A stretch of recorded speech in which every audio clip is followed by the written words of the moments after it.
au niveau des effets indésirables, il y a un vrai problème dans le vaccin Pfizer.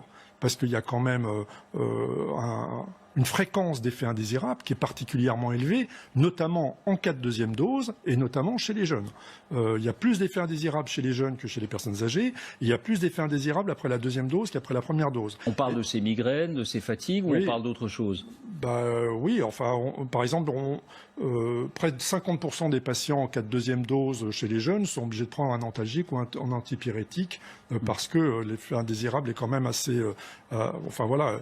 Donc je pense que de toute façon, pour analyser l'effet indésirable d'un médicament ou d'un vaccin, il ne faut pas 10 000 personnes ou 20 000 personnes. Hein.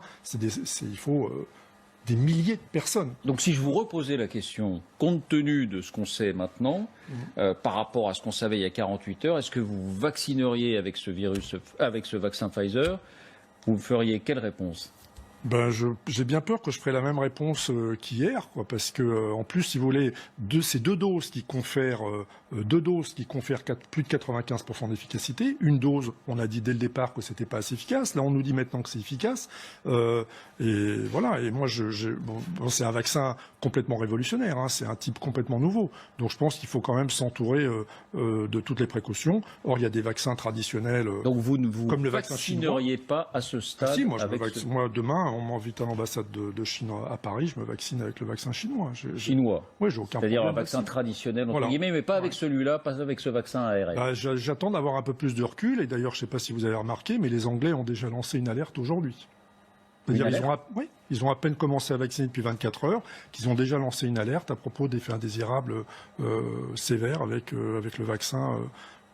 Notamment maintenant. Une information qu'on n'avait pas. Oui, ils ont dit qu'on ne pouvait plus le donner. Voilà, chez les allergies, on ne peut plus le donner chez les allergiques. D'accord. C'est pas le vaccin lui-même, c'est le produit qui va avec le vaccin. C'est ça qui provoque. Vous savez, on vient juste de commencer à le donner. On n'a même pas eu les études scientifiques publiées, j'entends, pas données par le laboratoire. Je parle publiées, analysées par des pairs dans des revues scientifiques. C'est complètement différent. Et on a abouti à un paradoxe qu'on a la publication pour le vaccin AstraZeneca qui n'est pas commercialisé. On a la publication pour le vaccin chinois depuis belle lurette, et on n'a pas la publication pour le vaccin Pfizer qu'on a déjà commencé à distribuer en Angleterre et qu'on va commencer à distribuer en France très rapidement.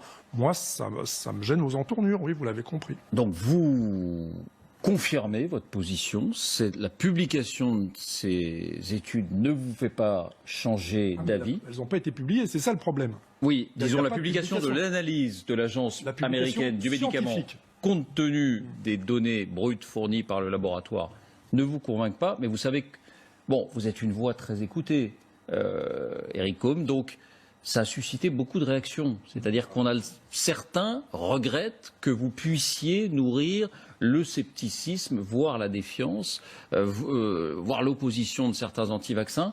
Le ministre de la Santé, Olivier Véran, qui était notre invité hier, connaissait Thierry Roland et le football, ils ne partiront pas en vacances ensemble.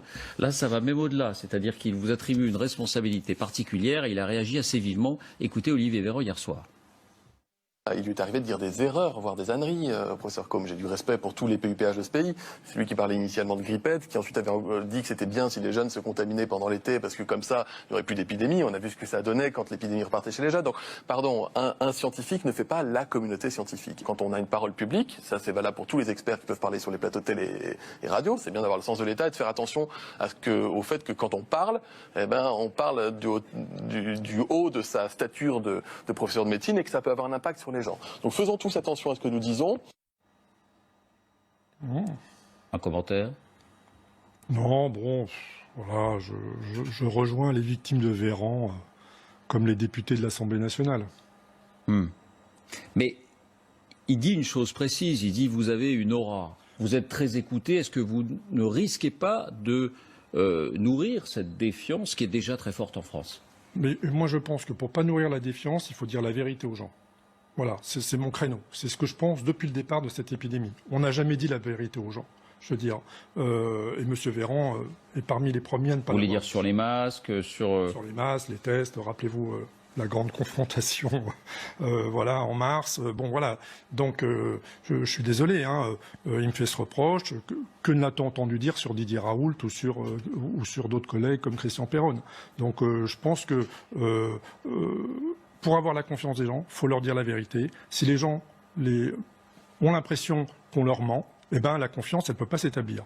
Or, ce gouvernement a un vrai problème de déficit de confiance. Et d'ailleurs, c'est pour ça qu'il n'arrive pas à passer les messages clés qu'il faudrait passer. Parce qu'un jour, il dit quelque chose, le lendemain, il dit le contraire. Enfin, c'est un peu comme ça que ça se passe.